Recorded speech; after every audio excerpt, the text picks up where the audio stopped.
Home minister ನಾಗಮಂಗಲದಲ್ಲಿ ಕಳೆದ ವರ್ಷ ಗಣೇಶ ಪ್ರೊಸೆಷನಲ್ಲಿ ಕಲ್ಲು ಹೊಡೆದಾಗಲೇ ಸಣ್ಣ ಪುಟ್ಟ ಘಟನೆ ಅಂತಂದರು.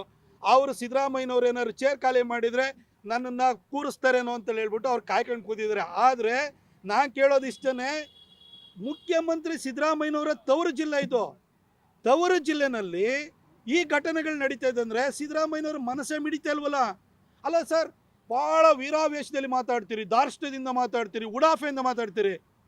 ಇದ್ರ ಬಗ್ಗೆ ಮಾತಾಡಿ ಸರ್. ಇದು ಈ ಘಟನೆ ನಡೆದಿದೆಯಲ್ಲ, ನಿಮ್ಮ ಮಗಂಗೆ ಹೇಳಿ ಆ ಟ್ರಾನ್ಸ್ಫರ್ ದಂಧೆ ನಿಲ್ಸಕ್ಕೆ ಹೇಳಿ, ನಿಮ್ಮ ಎಮ್ ಎಲ್ ಎಗಳಿಗೆ ಹೇಳಿ, ಮಿನಿಟಿಗೆ ಹೋಗಿ ಕಾಸಿಸ್ಕೊಳ್ಳೋ ಅಂಥದ್ದನ್ನು ಬಿಡಕ್ಕೆ ಹೇಳಿ. ನೀವು ಅದನ್ನ ಯಾಕೆ ಸರ್ ಮಾಡಲ್ಲ?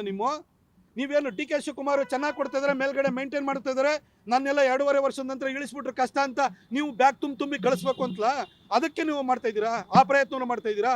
ಅದಕ್ಕೆ ಯಾರು ಹೊಡ್ಕೊಂಡಿರಲಿ ನನಗೆ ಇಷ್ಟು ಕೊಡಿ ಅಂತ ಹೇಳಿ. ಈ ಪರಿಸ್ಥಿತಿ ಇವತ್ತು ಕರ್ನಾಟಕದಲ್ಲಿ ನಡೀತಾ ಇದೆ. ಅಲ್ಲಿ ಯಾರೋ ಹೋಗಿ ಅಲ್ಲಿ ಬಿಗ್ ಬಾಸು ಅದೇನು ಒಳ್ಳೆ ಕಾರ್ಯಕ್ರಮ ಅಂತ ನಾನೇನು ಹೇಳಕ್ ಹೋಗಲ್ಲ.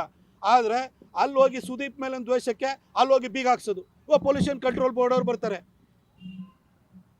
ಏನು ನಡೀತಾ ಇದೆ? ಹೆರಾಸ್ಮೆಂಟ್ ಮಾಡೋಂಥದ್ದು ನಡೀತಾ ಇದೆ ಬೆಂಗಳೂರಿನಲ್ಲಿ. ಇವತ್ತು ನೀವು ಪರಿಸ್ಥಿತಿನ ಗುಂಡಿ ಮುಚ್ಚಕ್ಕೂ ಆಗಲಿಲ್ಲ. ಇತ್ತೀಚೆಗೆ ಯಾರೋ ಹೇಳ್ತಾ ಇದ್ರು ಅವ್ರಿಗೆ ಗುಂಡಿನೂ ಮುಚ್ಚಲಿಲ್ಲ, ಈಗ ಅವ್ರ ಮಿನಿಸ್ಟ್ರಿಗಳದ್ದು ಬಾಯಿ ಮುಚ್ಚಕ್ಕೂ ಸಿದ್ದರಾಮಯ್ಯನವ್ರ ಕೈಲಿ ಆಗ್ತಾ ಇಲ್ಲ ಅಂತ ಹೇಳಿ. ಇಂಥ ಪರಿಸ್ಥಿತಿ ಇವತ್ತು ಕರ್ನಾಟಕದಲ್ಲಿ ಇದೆ. ಅದು ಇವತ್ತು ಒಬ್ಬ ಫ್ಲಾಟ್ ಕಟ್ಟೋನ್ ಇರ್ಬೋದು, ಅವನಿಗೆ ಒಂದು ಸ್ಕ್ವೇರ್ ಫುಟ್ಟಿಗೆ ಆಕ್ಯುಪೆನ್ಸಿ ಸರ್ಟಿಫಿಕೇಟ್ ತೊಗೊಳ್ಬೇಕು ಅಂದರೆ ಬೆಂಗಳೂರಿನಲ್ಲಿ 150 ರೂಪಾಯಿಂದ 250 ರೂಪಾಯಿ ನಡೀತಾ ಇದೆ. ಯಾರಿಗೋ TDR ಕೊಡ್ತೀವಿ ಅಂತ ಹೇಳ್ತಾರೆ. ಆ TDR ಯಾವನು ತೊಗೊಳ್ತಿದ್ದಾನೆ? ಪೊಲಿಟಿಷಿಯನ್ ತೊಗೊಳ್ತಾ ಇದ್ದಾನೆ.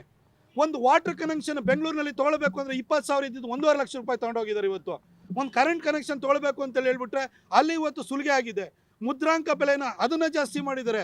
ಒಟ್ಟಾರೆ ಜನರನ್ನ ಸುಲಿಗೆ ಮಾಡೋಂಥದ್ದು ಬಿಟ್ಟರೆ ಇನ್ನು 1 ಪಾಯಿಂಟ್ ಅಜೆಂಡಾ ಇನ್ನೇನು ಇಲ್ಲ. ಗುಂಡಿ ಮುಚ್ಚ್ರಿ ಅಂತೇಳಿ ಹೇಳಿದರೆ ಪ್ರೈಮ್ ಮಿನಿಸ್ಟರ್ ಕಚೇರಿ ಹತ್ರ ಇಲ್ವಾ? ಅವ್ರ ಮನೆ ನಿವಾಸದ ಹತ್ರ ಇಲ್ವಾ? ಪ್ರೈಮ್ ಮಿನಿಸ್ಟರ್ ನಿವಾಸದ ಹತ್ರ ಎಲ್ಲಿದೆ ಗುಂಡಿ? ಬರೀ ಸುಮ್ಮನೆ ಅವ್ರು ಮಾಡಿಲ್ಲ, ಆಯ್ತಪ್ಪ ಬೇರೆಯವ್ರು ತಪ್ಪು ಮಾಡಿದ್ರೆ ಅಂತ ನಿಮ್ಮನ್ನು ಕೂರಿಸಿರೋದು. ನೀವೇನು ಮಾಡ್ತಾ ಇದ್ದೀರಿ?